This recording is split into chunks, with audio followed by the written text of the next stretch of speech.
ఒక అద్భుతమైన స్టోరీ చెప్తున్నాను. ఒక తల్లికి కొడుకు ఏం చేస్తాడంటే మంచిగా ఎదిగాడు, బాగా వండర్ఫుల్గా డబ్బు సంపాదించాడు. సో తను ఏం చేశాడంటే, అమ్మ చాలా చాలా గొప్ప మనస్సుతో తల్లి దగ్గరకు వచ్చి, నీకు నేను కొంత డబ్బు ఇవ్వాలనుకుంటున్నాను, నీకు ఇష్టం ఉన్నది కొనుక్కో, నీకెంత కావాలి చెప్పు, ఏం కావాలి చెప్పు అని అడిగాడంట. అడిగితే నాకెందుకురా అని అడిగిందంట. నాకెందుకురా నాన్న, నాకేమొద్దు అంటే బాగా ఇన్సిస్ట్ చేశాడు. నేను ఒప్పుకోనమ్మా, నీకేం కావాలో చెప్పు, నీకు ఎంత కావాలో చెప్పు, నీకేం కావాలంటే అది ఇస్తాను. ఆ తల్లి ఇంక పట్టు వదలట్లేదు కొడుకు. మరి కొడుకులు అడిగింది ప్రతిదీ చేస్తుంది కదా తల్లి. సరే అని చెప్పేసి ఒక కోరిక కోరుకుందంట. వస్తువు అడుగుతుందేమో అనుకుంటారు, ఏది బంగారమా బట్టలు.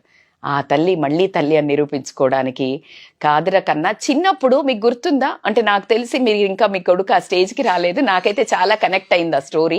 ఏంటంటే పిల్లలు ఈ రోజు నీ దగ్గర పడుకుంటా, ఈ రోజు నీ దగ్గరే పడుకుంటా అని మారం చేస్తుంటారు. కొంచెం ఎదిగాక ఈ రోజు నేను నీ దగ్గర, అది ఆ పడుకుంటా అని అడగడానికి వాళ్ళు ముందు నుంచి ఎంత బతిలాడుకోవడమో లేకపోతే ఆ చేస్తే ఎంతో మురిసిపోవడమో జరుగుతుంది. సో అలా తల్లి అడిగిందంట, ఒక వారం రోజులు నువ్వు నేను అంటే నేను నీ దగ్గర ఉంటాను రా అంటే, రాత్రి నేను చిన్నప్పుడు నిన్ను పడుకోబెట్టుకున్నాను కదా నా దగ్గర, నాకు నేను నీ దగ్గర పడుకోబెట్టుకో అంటే షాక్ అయ్యాడంట కొడుకు. షాక్ అయ్యి అదేంటి ఇదేం కోరిక అనుకున్నాడంట. అయితే ఆ కోరిక తీర్చాలి కదా, మరి మాట ఇచ్చాడు కదా, సరే అన్నాడంట. ఆ రోజు రాత్రి రానే వచ్చింది. పడుకున్నాక సరిగ్గా 11:30, 12 ఆ టైంకి లేచి నాన్న నాన్న అని తట్టి లేపిందంట. తట్టి లేపి, నాన్న నాకు దాహం వేస్తుంది, మంచినీళ్ళు తేరా అని అడిగిందంట. మంచినీళ్ళు తే అంటే బాబు ఇక సరే అని లేచెళ్ళి కొడుకు గ్లాసులో మంచినీళ్ళు తీసుకొని ఇచ్చాడు.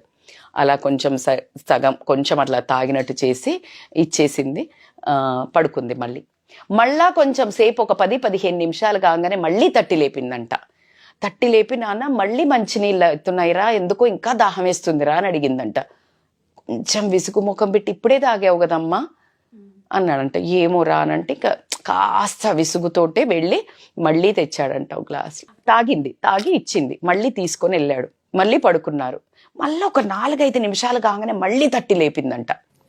నాన్న నాకు ఎందుకో ఇట్లా గాబరా అవుతుంది, చెమటలు పడుతున్నాయి, నాకంత ఉక్కగా ఉంది, కాస్త మళ్ళీ కొన్ని చల్లని నీళ్లు తేరా ఈసారి అనిందంట.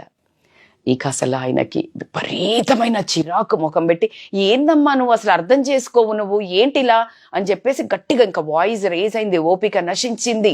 ఇంకా ఇట్లా అరుచుకుంటూనే వెళ్ళి గ్లాస్లో నీళ్లు తెచ్చారు. అరిచాడు కదా, కొంచెం గట్టిగా మాట్లాడే వరకు ఆమె కొంచెం వణికిపోయింది. తాగుతూ ఆమె చేతులు వణికి నీళ్లు కింద పడ్డం జరిగింది.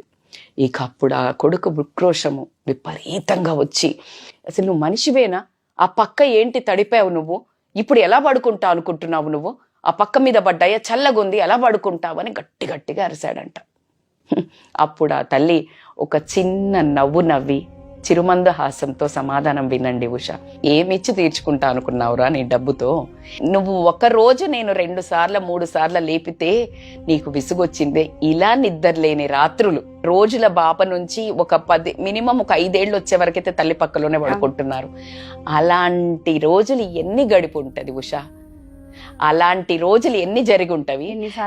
పక్కలో బాత్రూమ్ పోస్తే అదే బాత్రూమ్ మీద ఆమె కొంగు వేసి ఆ కొంగు మీద ఆ కొడుకును పడుకోబెట్టి ఈమె అదే పచ్చి దాంట్లో పడుకున్న రోజులు అంటే వాళ్ళకి ఆర్థికంగా సరిపోకపోతే అలాంటి తల్లులు ఎంతమందో కోకొల్లలు ఉన్నారు.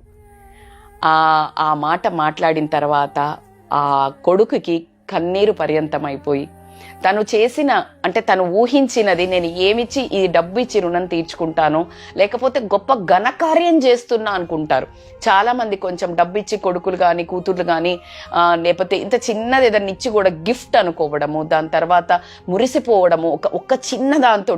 మరి వాళ్ళ ఆ రేంజ్కి రావడానికి ఎన్ని త్యాగాలు డబ్బు రూపకంగా కాదు, వాళ్ళ సమయం అనుకోండి, వాళ్ళ కోరికలు అనుకోండి, వాళ్ళ ఆరోగ్యం అనుకోండి, వాళ్ళ ప్రశాంతత అనుకోండి, ఏదన్నా అనుకోండి, మీరు ఎన్నో త్యాగాలు చేస్తే కానీ మేము ఆ స్థాయికి వచ్చినామని అనుకుంటే గనక, నీకేమి కావాలి, ఎంత ఇవ్వాలి అని అడిగేటప్పుడు ఉండే ఆ విజయ గర్వం ఏదైతే ఉందో దాన్ని సమర్పణ భావంతో గనక ఇచ్చినట్టయితే ప్రతి తల్లి ఆనందంతో అంగీకరిస్తుంది. అది ఖచ్చితంగా వాళ్ళ మనసుకు చేరుతుంది.